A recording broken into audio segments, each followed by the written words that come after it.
చూద్దాం. ఇక నెక్స్ట్ ఏపీకి సంబంధించిన అప్డేట్ చూద్దాం. ఇటు 2 ఎమ్మెల్సీ సీట్లు, దాదాపు 20 మందికి పైగా ఆశావాహులు. గవర్నర్ కోట ఎమ్మెల్సీ పదవుల కోసం టీడీపీలో లాబింగ్ జోరందుకుంది. సీనియర్ల నుంచి మాజీ ఎమ్మెల్యేల వరకు అందరి చూపు ఇప్పుడు అధిష్టానం నిర్ణయం పైనే ఉంది. రేపటితో ఖాళీ అవుతున్న 2 గవర్నర్ కోట ఎమ్మెల్సీ స్థానాల భర్తీపై టీడీపీ కసరత్తు మొదలుపెట్టింది. పార్టీ కోసం ఏళ్లుగా పనిచేసిన నేతలు, గతంలో త్యాగాలు చేసిన వారు, పదవులు చేజారిన సీనియర్లు అందరూ తమ అదృష్టాన్ని పరీక్షించుకుంటున్నారు. కృష్ణా జిల్లా నుంచి వల్ల రామయ్య, దేవినేని ఉమా, వంగవీటి రాధ, బుద్ధ వెంకన్న వంటి పేర్లు ఇప్పుడు రేసులో వినిపిస్తున్నాయి. అయితే ఇటు గోదావరి జిల్లాలతో పాటు రాయలసీమ నుంచి కూడా పలువురు నేతలు టికెట్ కోసం పోటీ పడుతున్నారు. అయితే ఇటు సామాజిక లెక్కలు, ప్రాంతీయ సమీకరణాలు, పార్టీ విధేయత, ఈ 3 అంశాల ఆధారంగానే చంద్రబాబు, లోకేష్ తుది నిర్ణయం తీసుకున్నట్లుగా తెలుస్తోంది. అయితే మరి ఎవరికి ఛాన్స్ దక్కుతుందోనని నేతల్లో టెన్షన్ అయితే మొదలైంది.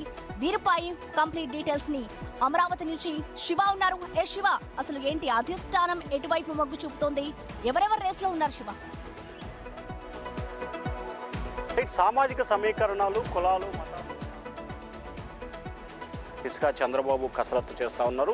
ప్రస్తుతం 3 అంశాలని సీఎం చంద్రబాబు ప్రామాణికంగా తీసుకున్నారు. ఒకటి, పార్టీకి కష్టపడి గత ఎన్నికల్లో టికెట్ రానివారు, అలాగే అప్పటి నుంచి పార్టీకి సేవ చేస్తున్నారు. 2, పార్టీకి సేవ చేస్తూ మొన్న రాజ్యసభలో కానీ అంతకుముందు ఎమ్మెల్సీలో కానీ స్థానం రాని వాళ్ళు, అలాగే మొదటి నుంచి పార్టీ కోసం కష్టపడి ఇప్పటి వరకు ఎవరికైతే పదవులు రాలో వారికి ఇవ్వాలని చెప్పి సీఎం చంద్రబాబు భావించారు. 2 ఎమ్మెల్సీ స్థానాలకు సంబంధించి రేపటితో గడువు మూస్తుంది.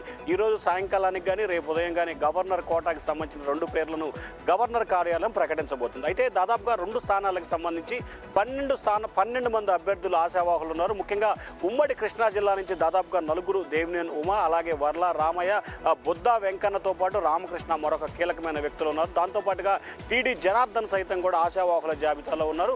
అలాగే ఒక్కొక్క సామాజిక వర్గం, బ్రాహ్మణ సామాజిక వర్గం నుంచి ఎన్వి రమణ, క్షత్రిక సామాజిక నుంచి సత్యనారాయణ రాజు, అలాగే రెడ్డి సామాజిక వర్గం నుంచి రెడ్డప్ప గారు శ్రీనివాసరెడ్డి, అలాగే ఎస్సీ సామాజిక వర్గం నుంచి ఉండవల్లి శ్రీదేవి, పనవాక లక్ష్మి పేర్లు తెర మీదకు వస్తున్న పరిస్థితి కనిపిస్తోంది. అయితే వీటిలో తమకు మొదటి నుంచి పార్టీ కోసం సేవ చేస్తున్నాం, అవకాశం కల్పించాలని చెప్పి ప్రతి ఒక్కరు సీఎం చంద్రబాబుని, మంత్రి లోకేష్ని గత కొన్ని రోజులుగా తరచూ కలుస్తూనే ఉన్నారు. వారు చేసిన కార్యక్రమాల వివరాలను కూడా అందజేస్తున్నారు. మరొకవైపు వికలాంగుల కోటాలో కోడేశ్వరరావుకి ఇవ్వాలని చెప్పి ఆయన కూడా తన అభ్యర్థిత్వాన్ని సీఎం చంద్రబాబు దృష్టికి పెట్టడం జరిగింది. అయితే ఇంతమంది పోటీదారులు కేవలం 2 స్థానాలకు సంబంధించి ఉన్నాయి. వీటిలో ఎవరికి ఇవ్వాలనే దానికి సంబంధించి అధినేత మాత్రం నిన్న మొన్న ఈ రోజు దీనిపై కసరత్తు చేస్తున్నట్టు, మరికొద్ది సేపట్లోనే ఈ అంశానికి సంబంధించి క్లారిటీ వచ్చే అవకాశం కనిపిస్తా ఉంది. Right, thank you Shiva. So మొత్తానికి ఇటు చూసుకోవచ్చు, ఎమ్మెల్సీ స్థానాలకి సంబంధించి ఆశావాహులంతా ఈగర్ గా వెయిట్ చేస్తున్నారు. మరి అధిష్టానం ఎటువంటి నిర్ణయం తీసుకుంది, ఎవరికి ఈ సీటును కేటాయిస్తుంది అనేది కూడా ఇప్పుడు ఉత్కంఠ నెలకొంది.